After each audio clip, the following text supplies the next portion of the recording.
Hello, worldies, and welcome back to my naughty little channel. I hope you are all doing amazing. I just wanted to come and talk a little bit about the psychology of the looks challenged club. Is that what I should call them? Looks challenged, face card declined, whatever you want to call them. Um, I have just noticed some trends and I want to talk specifically about dating. So, something that I've realized when it comes to women who are like the most pick me, the most red pill, they have like the most internalized misogyny, it seems.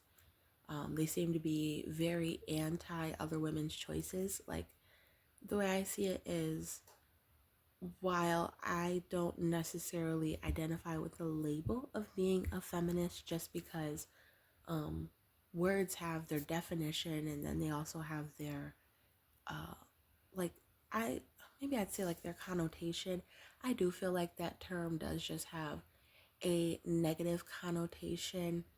Um, I don't have an issue on a baseline with the principles of feminism. I agree in women having their choices, this, that, and the third. But in general, when I feel like you're adopting a label, I do start to think of a social justice warrior and a stressed out woman who's trying to fight for something.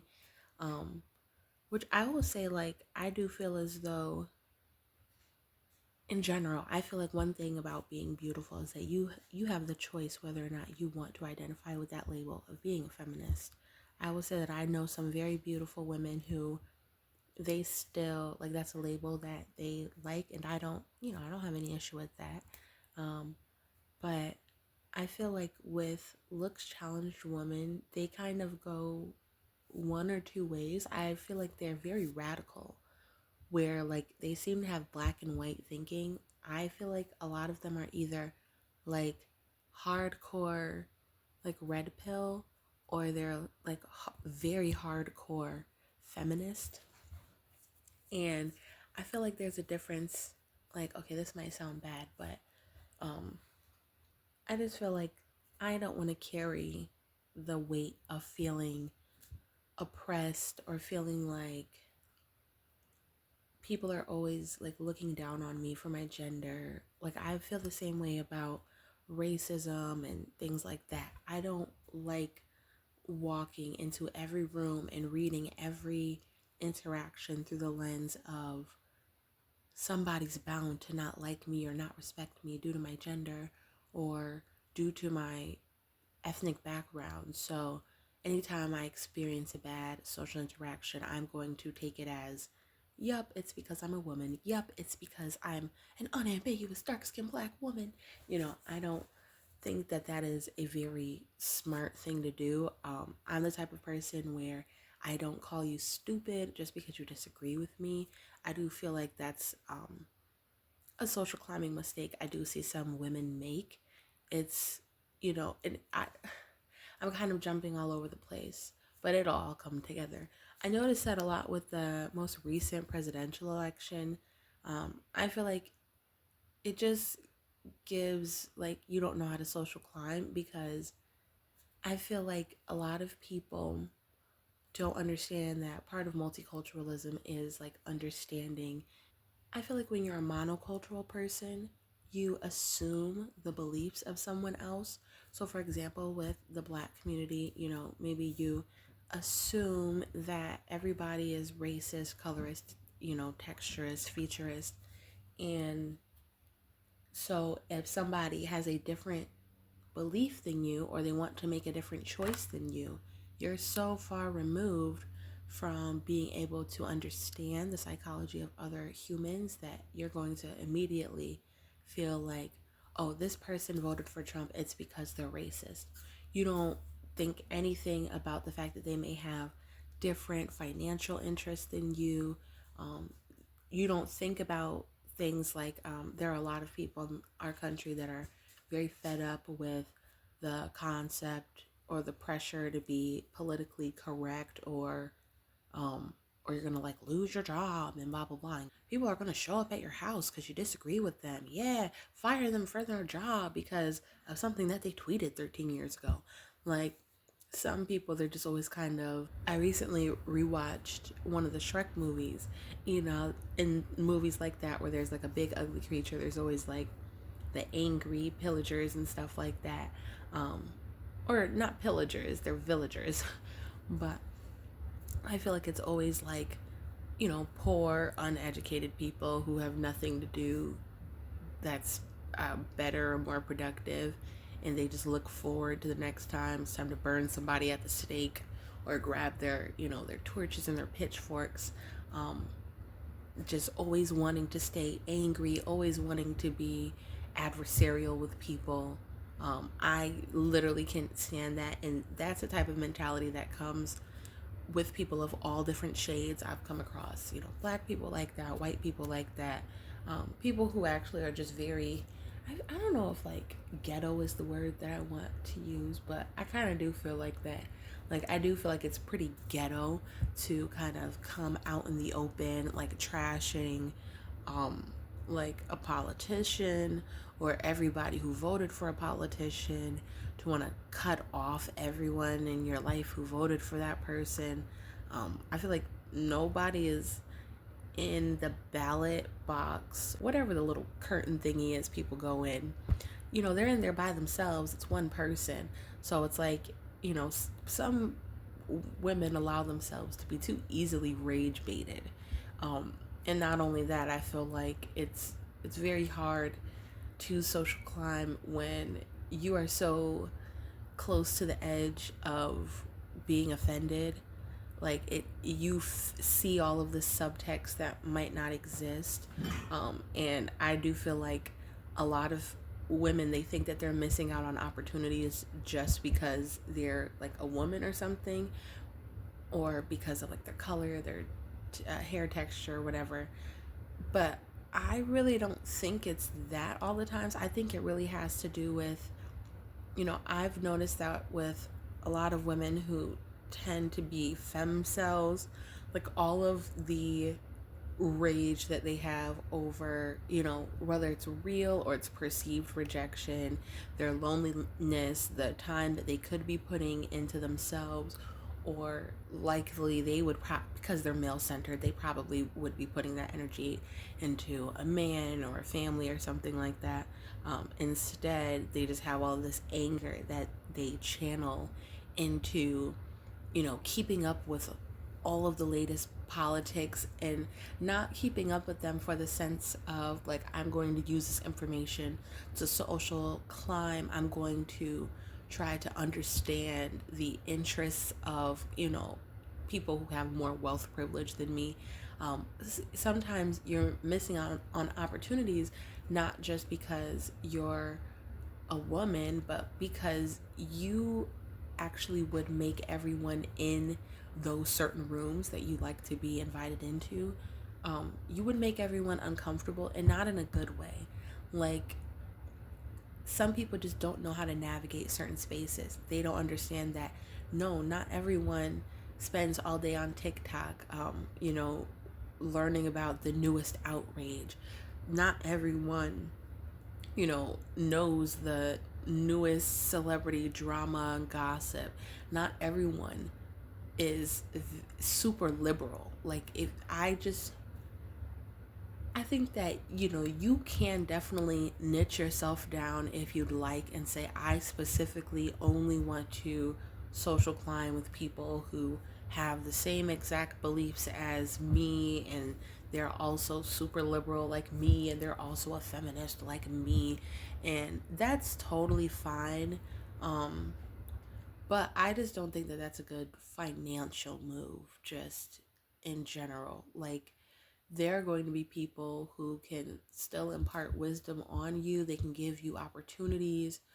This is men and women, professionally and everything, where they, no matter what they believe, like, they could have voted for the same person as you, they could have the same beliefs as you.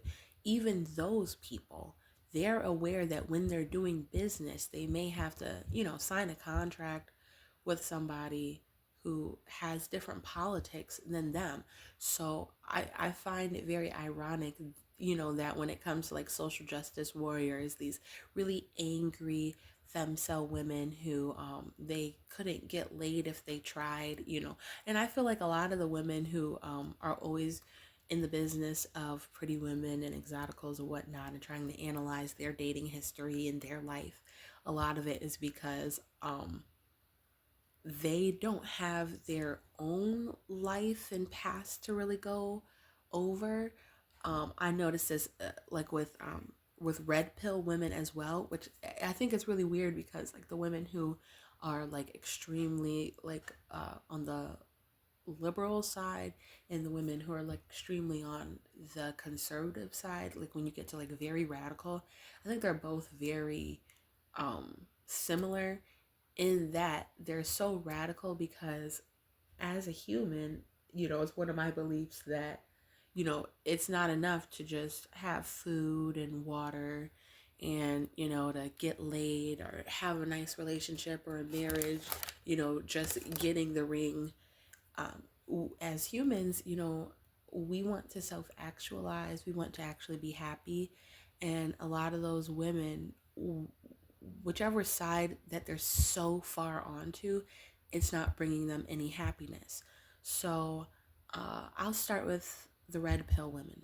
These are the women who they are male centered and they're the pick me's, but and I shouldn't laugh because it's not funny, but it just kind of makes me chuckle when I think of like real life situations that I've seen where this plays out, where I don't know who said this before, but I saw something like a brief TikTok or something where they were talking about how in relationships, like a lot of romantic relationships, there's often the adorer and the adored. So for a lot of red pill women, they are typically the adorer in their relationship. So this means that they center the man, they pedestalize the man, and their whole life um, is kind of centered around like getting the man's attention, keeping the man's attention. They very much feel like men, even very dusty men, even men who like are very morally questionable, if not absolutely morally corrupt, and not in the sense of like embracing your shadow side, like how I do over here with my devil horns and stuff, but more so on the side of these women, they're so desperate to be picked that they will actually get with the scum of society and they will become that man's like free intern, his free receptionist and assistant, and ultimately manager and PR person. Those are the types of women who, they will actually stay with somebody who's hurt children. These are like the black male centered mothers who feel as though they feel like their daughter can steal the attention of their pedo boyfriend. This is the type of woman who feels as though, she's very obsessed with the Jezebel type. She feels as though other women are doing too much.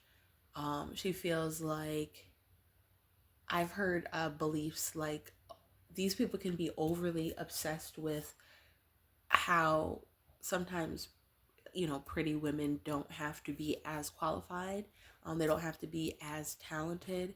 They really can get enraged about stuff like that because oftentimes these women, um, part of what allows them to live the life of where in their head they're being picked, they oftentimes they get the ring the one time, they have the wedding the one time, and then they spend the rest of their life kind of trying to make a very mediocre man look like he's her Superman because she's trying to defend her choice to be with him, to make children with him, to be married to him, to stay married to him, to forgive his constant cheating and his constant adoring of other women because that's part of it. That's her whole job, so part of the reason that she hates the beautiful woman so much is because in her relationship, she's male centered. She pedestalizes the man. She sees that he is the prize. She feels as though she is competing against other women. So a lot of things she'll project that onto to other women. So something that I always think is really funny when they say that, the women who are like high maintenance, the women who do all the makeup and stuff like that, or they dress a certain type of way, oh, they're doing it for the male gaze, da da da. But I feel like a lot of men actually don't say, hey, you guys should dress in whatever brings you joy and do whatever funky, pretty princess, mermaid, fairy makeup that you like. That's not what the average man is telling women. Average man is, in my opinion, telling women to be low maintenance so that that's what he would like to reward.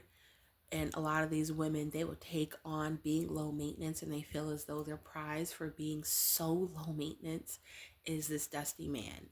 That's why I feel like, I don't know if this is scientific, but um, I feel like I saw this somewhere. Comment down below if I'm wrong about this. I feel like I saw something that said studies show that like poor people have more kids than wealthy people or something like that. I do feel like that's the case where, they'll their whole life then becomes to just produce children for this dusty man, and they feel like that is just like such an important mission. This man who's like doing absolutely nothing with his life besides like creating children that he's not going to pour into. The woman is not actually happy because they don't look happy, they don't act like happy women do. They oftentimes are not carefree, which what's really weird is that you would think that if you're with some man, he would be making your life easier because, you know, I feel like in the red pill, they always say that the reason you're supposed to center men and pedestalize them is because they built the world and because women don't want to do the hardest jobs and because you wouldn't have this or that or this. But then the woman who has like her own man her own man at the house, who is like, she's married and everything, she literally is not giving that this strong man who built the whole world is doing anything at the house. Like, I've noticed that I see a lot of these pick me types of women. They take on a lot of the what you would categorize as like man labor in the home because, and they'll try to pass it off like, oh, like I mow the lawn because I just like to mow the lawn. Like that's actually just so fun for me. I've seen so many women do that, but I disagree. Because I've known women like that and spent time with them. A lot of times they're telling themselves that they enjoy doing these like really laborious tasks because the man that she's with is so neglectful. And not only is he neglectful, but he's like never actually at the home. Um, she more so is kind of like stuck at the house with the kids, no job, none of her own money. The man might tell her, hey, here's $25 you could spend. She has to ask if she can. I saw a TikTok the other day where it was like, what was it? Oh, when it's that time of year where it's cold overnight, but it's warm during the day, and my husband won't let me turn the heat on yet. It's like that woman literally, her man is so neglectful that he doesn't even want her to be comfortable. So and some people would try to say, oh, he's just being the masculine man. He's, leading the household. To be honest, that sounds like a very dusty life, that literally having the comfort of the temperature that you would like in your house, turning on the heat overnight, or, just adjusting the thermostat. Like, one, that's like when you're a child and you're not allowed to turn the thermostat like you're a child in your house as an adult woman. That's sad. But also just like the aspect of control that you have to ask permission. And it's like, okay, if he's really being the leader and everything, like, why would you be giving your whole life over to a man where it's going to break his pockets? if y'all don't freeze overnight. Like that's what I'm saying. Like that shouldn't even be a thing. Like if you're gonna give a man like the full right to lead and like dictate your whole life, shouldn't he at least be able to have built himself up enough to make it so that like you don't have to ask him like, hey babe, can we afford to not freeze overnight this month? And I'm that just sounds so dusty. And those women, they're always doing like backflips and everything to try to make it seem like um in general they always look tired because they are tired because one, like there's two parts. One, they have to make it seem like the man is way better than uh he is, which is why whenever I see content of like women who are kind of like posting all over, like there was recently talking about like, oh, the happily married women talking blah blah blah. I never put any weight or stock in stuff like that because there has been time and time and time again that women have come out after like a very long time and say, you know what, I'm fed up, I can't do it anymore, all these years I've picked up the slack for this man. And it's like, for me it's really hard for me to empathize. Like I don't know, I just feel like all the married women need to kind of sync up because like marriage just needs a new PR team. I mean, there's been too many women that say, I am done, I have, like they're literally at their breaking point over this man. And um so when I see the women who are like kind of doing all this PR for the man that they're with, to me, I just kind of see it in the broader sense of like, well, I saw a woman who said that before. I've seen, you know, tens of, you know, probably even hundreds of women all over, you know, online, my real world, where it's like, she was making it seem like he was Prince Charming for the last 7 years. And then all of a sudden she's like, guess what? He actually sucks. And it's like, you know, one, it's like I said, they're trying to defend their choice subliminally. It's very hard for you to trash a man that you're currently with and you have no plans of leaving or anything. You can't really make him look uh like neglectful if you're gonna stay, you know, even if he is very neglectful, even if he is, you know, mistreating you, just to save face socially, especially because those women are, you know, they're trying to feel like they won, they feel like they're in competition, which is why they sit in their relationships, in their red pill relationships, and they're so concerned with what like non-red pill women are doing. Why is that? Why they're so focused on the women who are the Jezebels, the women who are liberal, the women who, you know, may be on the other side of the fence and being the hardcore feminist with the blue hair and the nipple rings and the cleaved tongue, and she's, you know, out here being OnlyFans freak and stuff like that.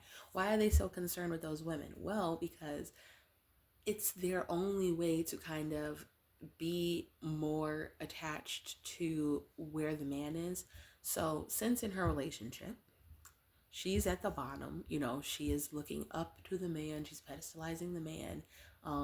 She's elevating this man in real ways and then also in like fake ways, like she might have bought herself something and she's claiming that he bought it, or she had to beg him, or she had to prove to him, she had to write a list or whatever, she had to make this man a whole PowerPoint presentation when, because she doesn't have really any sort of power in that relationship. I feel like as a woman, the experience of the woman who is beautiful and everything is, you know, when I would say one, you have to deal with like people trying to humble you all the time. But I would say like let's take the random girl who is beautiful and decentered from men and she's single. Um, those red pill women who believe their whole value is in, you know, proving how they're not like the other girls and so much better at tolerating mistreatment and smiling through her pain to be with this man and adoring him. He's soaking all that up and being adored, and he's not turning around and saying, "Oh, wow, you're giving me all this positive validation. Let me give you some too. I love how you just slaving over me." He will give that girl, like, "Oh, yeah, I just love how solid she is." It's always going to be that he's complimenting her for her output, and if her output were to ever stop, if she ever were to get tired, get sick, statistically, he's going to leave her because he was just with her so she could be his workhorse. Um, he is being adored in that relationship, and he is then turning his attention somewhere else and he's adoring someone else. So he's not adoring the woman who's ironing his shirts to go see the side chick. He's not adoring the woman who's like, "Oh, I loved you when you couldn't rub two nickels together, when we slept on the floor, when we had roaches." You know, that's, you know, they they kind of will associate that woman with the bottom. So, even if he still is financially not doing well, he's still looking at the woman who wouldn't be at him or who wouldn't be with him at that point as if she is, higher status than the other woman. Everybody, I feel like, I definitely place men on a hierarchy in the sense of like the scum of the earth. Nasty ones are at the bottom, and the ones who don't think that they deserve a cookie for not being like that, would be at the top. But, you know, the man, he might be making the woman who's slaving away, the red pill type of woman, he's making her convince him why he should have to do something that just brings her joy, versus those same men will literally like they'll deprive their household, their children, the woman that they have at home, the woman who is, a hand scrubbing the skid marks out of his drawers.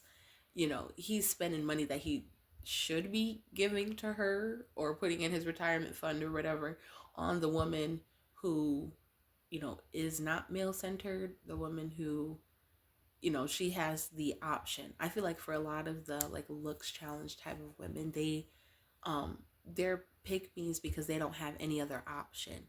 They're like, "Well, you're not going to look at me and be drawn in.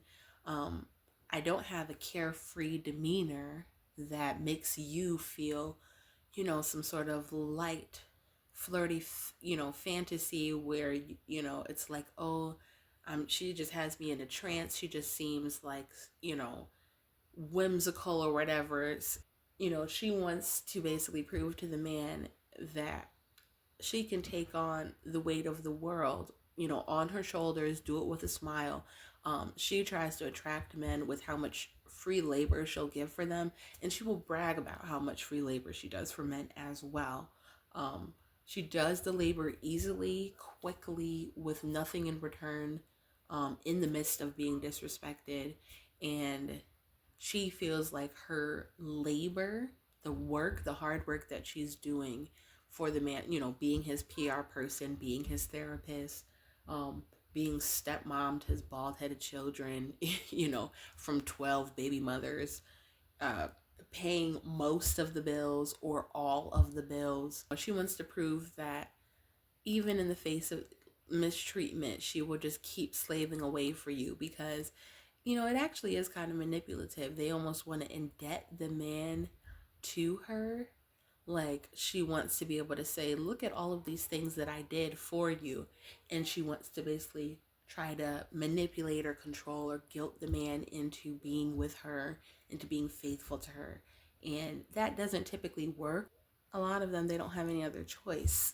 I find that there is more diversity in beautiful women in their thoughts because they just have, you know, they they have different options.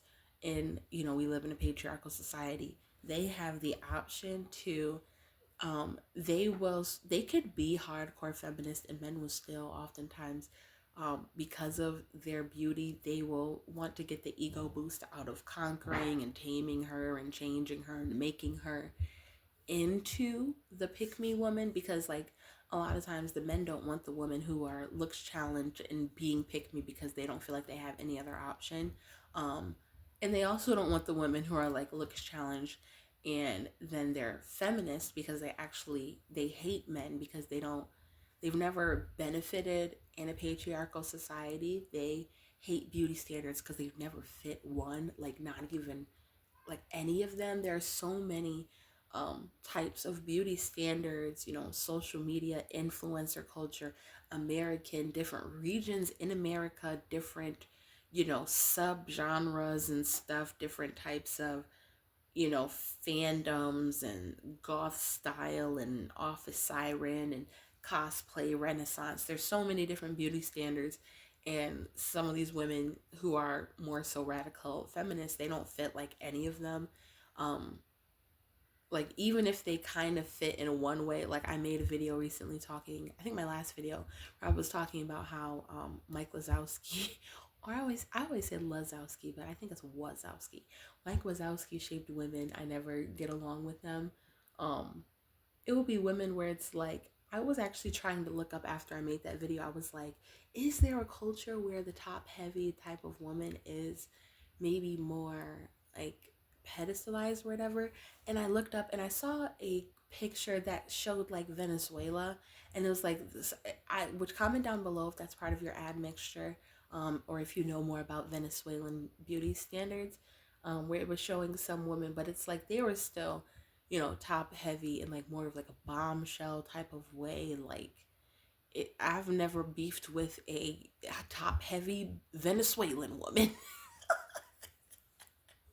because at least in that way, she may have other things with her features, her hair, her style, her charm, where it all kind of ties together for that type of beauty standard. I don't know really a ton about that culture, but you know,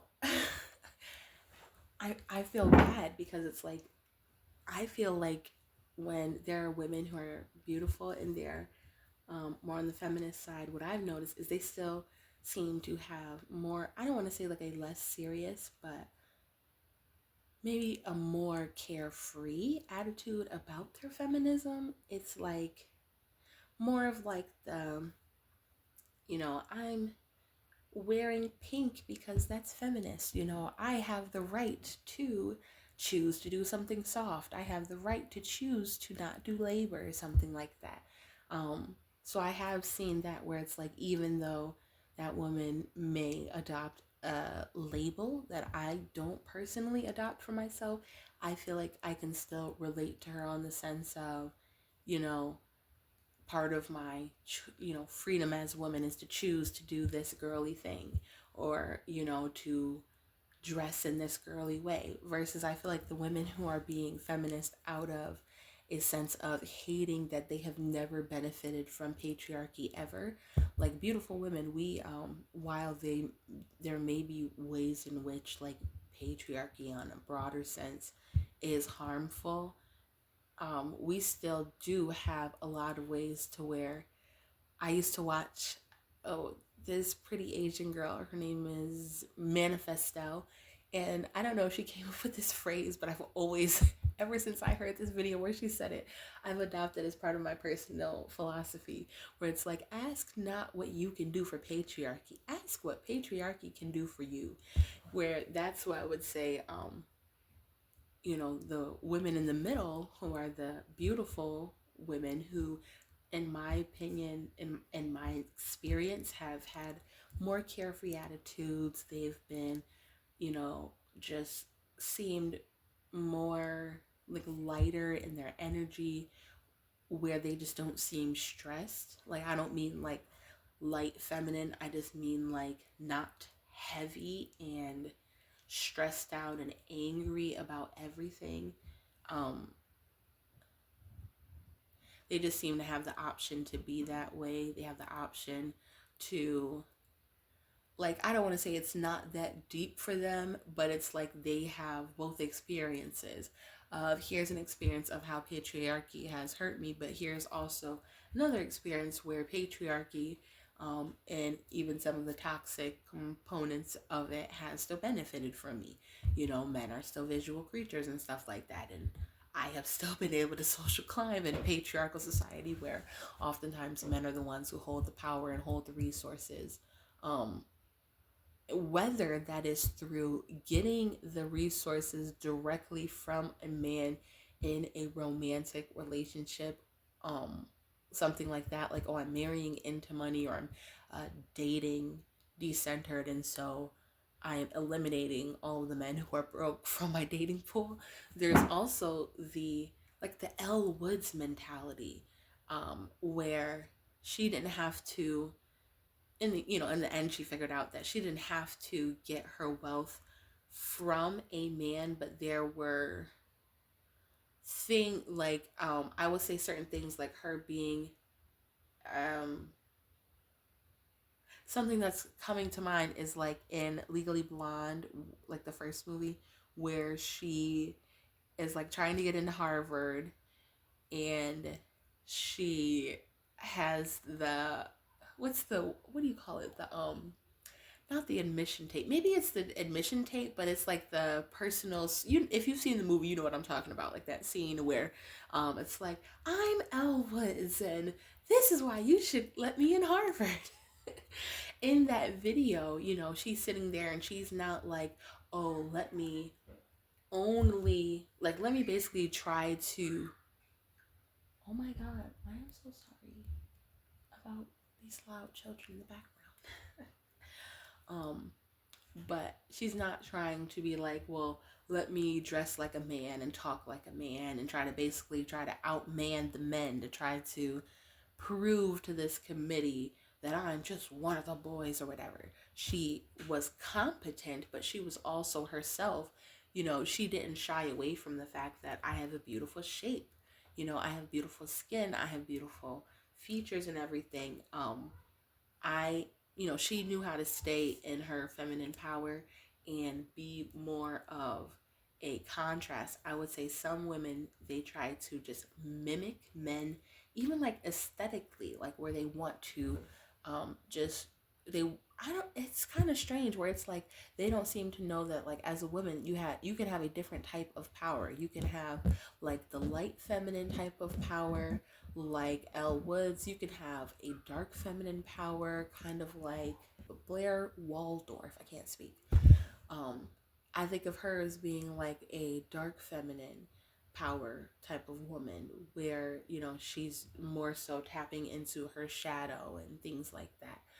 And I do feel like you, as the beautiful woman, you have the option to employ both, to lean heavy into one and you're or the other, and you're not super concerned with, oh, I don't want to come off as too dark feminine and calculated and strategic because you know men like sweet docile women, or you're also not too afraid to wear pink and to be girly and to say like a whole bunch or whatever, because you're aware that you may underestimate me, but I'm still competent. And at the end of that Elwood's little video, it was like the one man who was like, yeah, she's a fashion major or whatever. But then you have a whole room of men then who are going to bat for this girl in her pink, in her bikini or whatever, where one was competent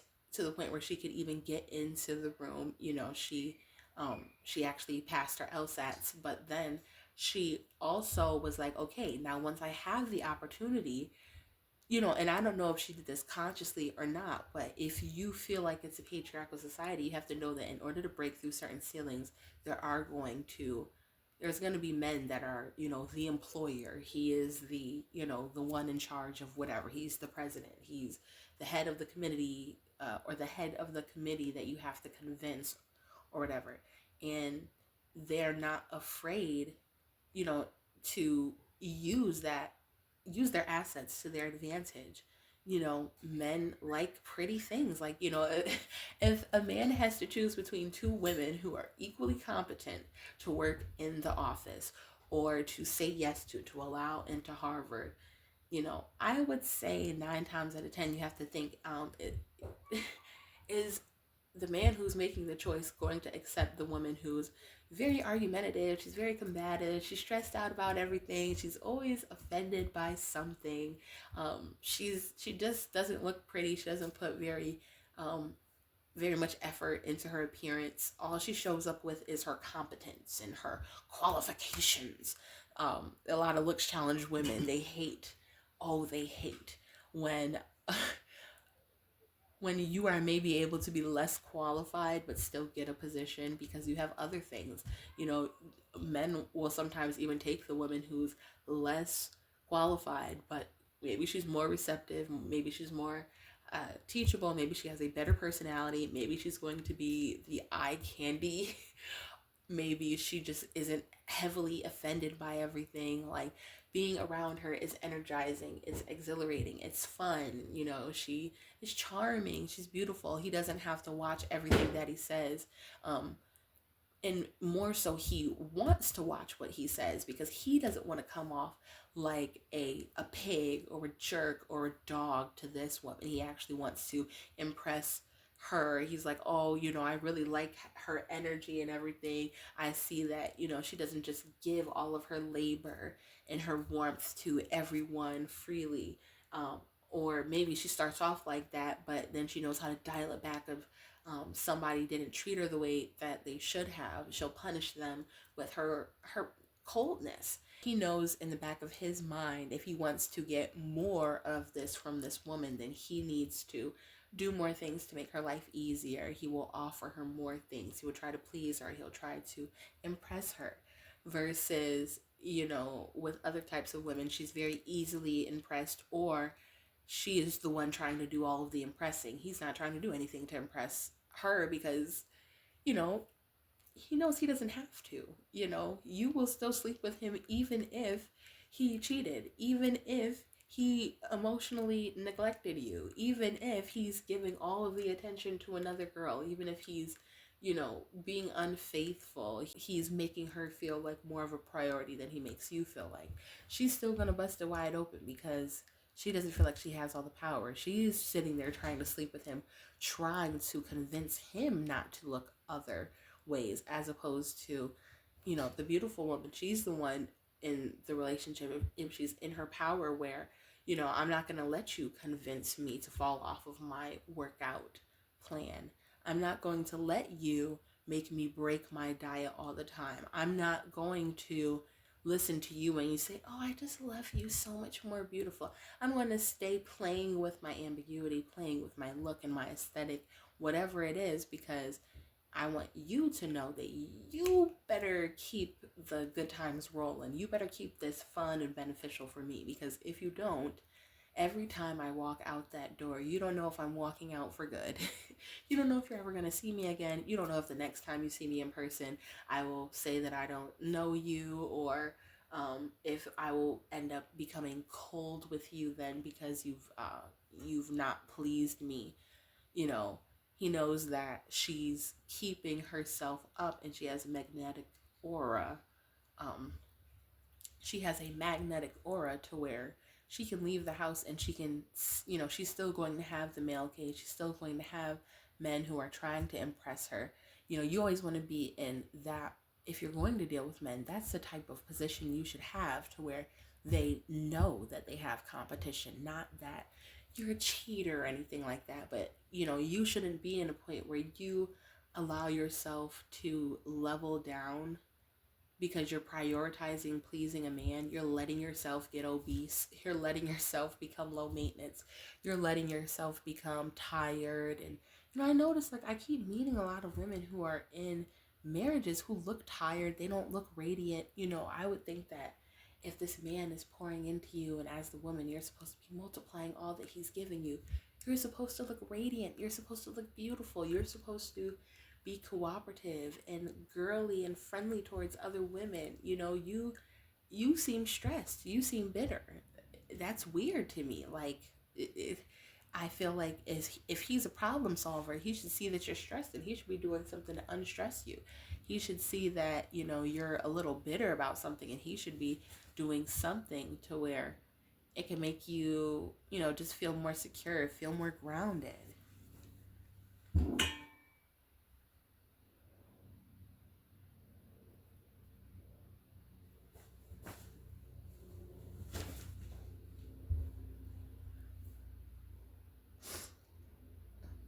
But all in all, I feel like I just wonder if anybody else has noticed that when women are part of the face card decline club, they just seem to have to be so, what's the word? So radical. They're very heavy blue pill. They have all these opinions about what other women shouldn't be doing. The only reason they have those opinions about the Jezebel women and whatnot is because their men are focused on those women. Those are the women that their men are adoring. And so, in order to try to bond with the man, to try to get some of his attention back, it's like, hey, you married me, but you keep looking at IG models. How about I just we can start talking about IG models, because then you'll pay attention to me.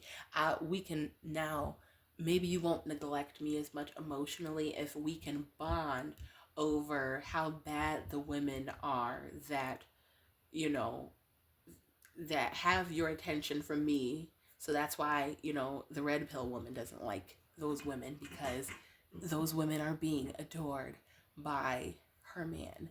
But the man also doesn't like those women as well, because those women have more options, not just in the sense of, they have more options in their dating pool as far as men, but also they have the option to be more strict about who they date. They have the option to say, oh, men who are, they've been in the military, I don't date those men, they're crazy. Cuts off all those thousands of men or whatever. I don't date men who don't have cars. They have the option to say, I don't need all those options. Like, I feel like it's some women who just have like the lowest standards. They have a scarcity mindset. They feel like they have to leave their dating pool wide open to every man of every look and every height and every profession and every class, you know, because she just feels like in my head, I'm like, in order for you, whatever it is that you want from men, does it really take all of them? You have to leave your dating pool open to all of them. You have to leave your dating pool open to broke men in order to get what you want from men. What is it that you want from men? Because for me, I know that what I want from a man, I can't get from a broke man. I just can't. I can't get from a man who is overly obsessed with racism and he hates the white man and he takes no ownership over his life and his choices. I can't get anything fulfilling from me as a woman from him. And I'm, I've cultivated a life such that I have the option to not deal with men who don't add to me. Some women, they don't have any other option. They feel like they don't have any other option because they're so male centered. They don't have any other option to be with a man who fulfills her more, or to not be with men who don't fulfill her. She needs to center a man and get the validation from him. So to her, she's just so thirsty for the attention and the validation that it could be a broke man, it could be a man who has hurt children, it could be a man who is red pill, it could be a man who has assaulted women before. Those are like the red pill women. They don't care about being with like the pastor who's been sleeping with the congregation members, or who, the priest who been doing stuff with the little boy. They don't care. And it's not funny. It's actually really disgusting, because they will be these men's whole PR teams, and they will stand by these men's side. It's really sad and it's absurd, but I've noticed that will happen. And then the women who, are more so the femme cells, they don't have any other option than to be a hardcore raging feminist, because they're so full of anger. They have so much pent up frustration. They have just so much inner turmoil that they just can't keep it inside anymore. So they have to be out marching somewhere. They have to be out, angry about something. They have to be offended by someone. They have to feel like somebody is oppressing them, because if they don't feel like that, then they wouldn't be able to feel like a victim anymore. And if they didn't feel like a victim anymore, then they'd have to accept that they are responsible for some of their life choices. And they'd have to accept little things like, I heard one exotical say in a video the other day, there are women right now who have the body type you want. Like, and that's me. Like in my head, I recently made a video not too long ago for my Patreon, which I'm still working on getting content up over there. But I have some videos over there where one I made a while ago where I was talking about, just because I feel like 50 is like a number for like a lot of like really big backs. They have more weight to lose than 50 pounds, but they they would do much better. They'd feel better if they could just lose the first 50. I'm now at the point where, I don't know what I was doing that I got, you know, that I gained weight and everything, just being around other people, not, being strict enough about who I'll spend my time with. But, I'm at the point now where I've lost 80 pounds, and now I'm like, I'm finally, for the first time in a while, at a weight where I'm like, I'm no longer trying to like lose weight. I'm just kind of comfortable where I'm at. I feel beautiful every time I see a mirror. I love how I look in dresses and in form-fitting clothes and in flowy clothes. And I'm excited for the summer. I'm excited to be in my bikini. I'm excited to be out. I really love what I have going on right now. But I, in order to get to a point like that, in order to really be able to shape shift or to level up in your life, to social climb, you can't, if you're going to be angry, you need to do something productive with that anger. I've seen some women where they use their anger as fuel to work out. Maybe they're running on the treadmill, maybe they're on the stepper, maybe they're jump roping, going for a run outside their house. Maybe they're lifting super heavy, or they're doing a dance class or something.